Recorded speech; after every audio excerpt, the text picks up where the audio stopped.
What up, Nomads, and welcome back to the Capsule Suitcase. In this video, I'm talking about prepping for long-term travel, whether that's because you plan to be months on the road or you're relocating to a secondary residence like snowbirds do in the winter. There's a whole lot to say about the planning of the travel part, but what about prepping your house and life at home for your departure? In this video, I walk through all the things that I do before I leave for trips that last longer than a month, and a few other things to think about if this is your situation. Let's go.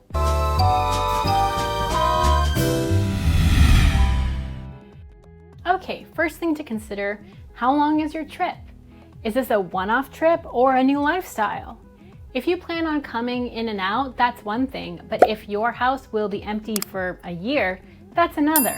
The main reason why this is my first point is that it can be a factor in determining whether you give up your apartment, if you're renting, sublet, or rent out your house while you're away. If you're leaving for a good chunk of time, having someone rent your place can really help offset the cost of rent or your mortgage. Not to mention the benefit of having a house sitter and someone on location to look after your place. If it's someone that you trust or a referral of a friend, this can be a huge win-win situation for both of you. In summary, point number one is to determine if you need to follow the rest of these steps, because it's likely that if you have someone living at your place, a lot of these won't apply. 2. Take care of living things first.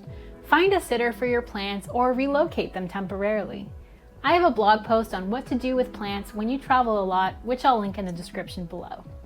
In a nutshell, you can pay for a plant sitter just like a dog, or find new homes for your foliage. I know designers find this tacky, but I do have a few fake plants in my apartment because I find it depressing to have no greenery when I come home from a trip. If you have pets, you will need to find a suitable situation for them to be well looked after. If you have roommates, you're lucky and they will probably be able to help with plants and animals. If not, there's always cat and dog sitters and boarding services, or family and friends if they are willing. I used to have a pet, and when he passed away, I didn't get another because I knew travel was going to be a big part of my lifestyle, and I just couldn't bear to have them put in boarding every single time.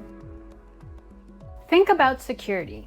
Depending on your type of home, this may be a non-factor, but I'd recommend adding a second layer of security to your fire escape windows like a bar. You might also want to install timers that make it look like someone's home. Hot tip, if you set your timer to turn on a radio, set it to talk radio. People don't know if voices are real or coming through the radio, so it might kind of make it look like someone's chatting at home. You can also get hooked up to a smart home setup with cameras and alarms, but don't feel like you have to get this.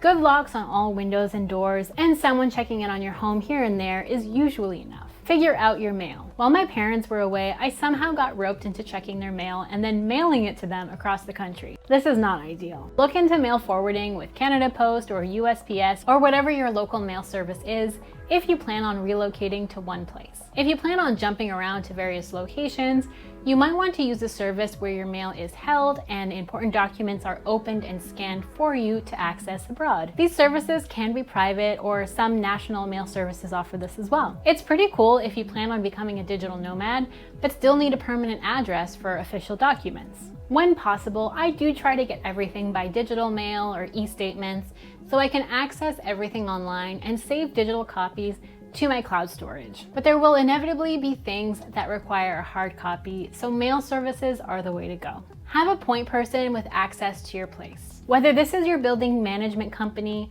a trusted neighbor, or a hired house sitter, I always make sure someone has a key to my place.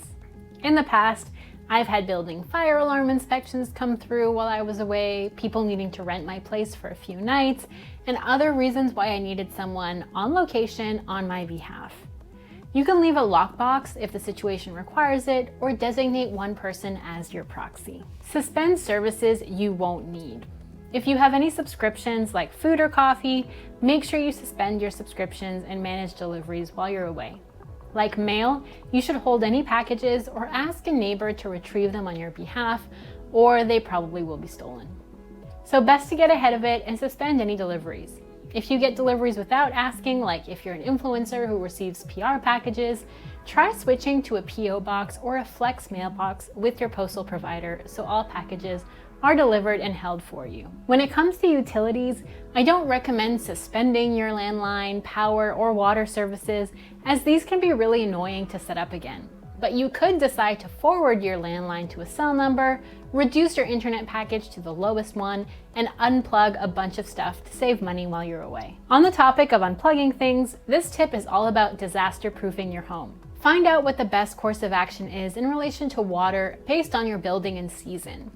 You might consider shutting off your water if you're leaving for a long time in the winter, so no pipes burst. I'm not an expert on this, but I'll leave a link below on a full guide on how to do this safely so your residence is protected in the winter. You can also set up a smart water detector, which will automatically shut off your water if it detects a leak. You might also want to unplug things or shut off breakers to prevent any electrical fires while you're away. And you can install smart smoke detectors to alert you wherever you are in the world. There's mixed advice online about fridges though, but from what I've read, short trips you should leave your fridge on, and long trips like 4 months, you should empty and prep your fridge for long-term travel. I'll leave a helpful link below about this. Figure out how you'll be reachable.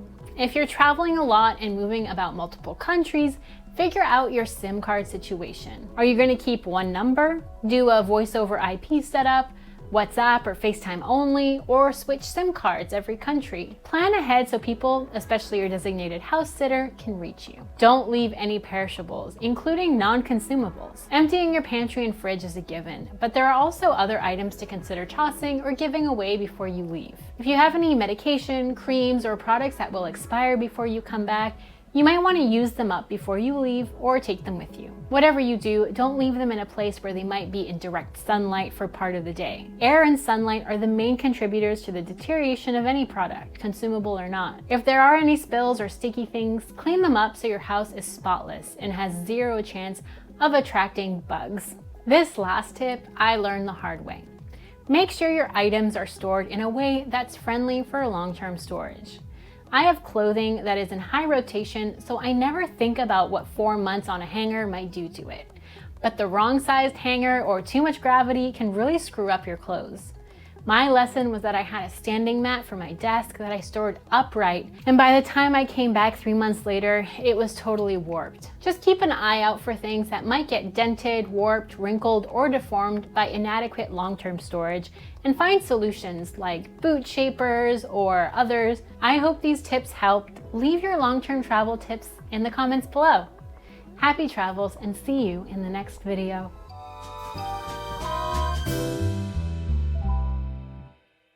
Thanks for watching this video until the end.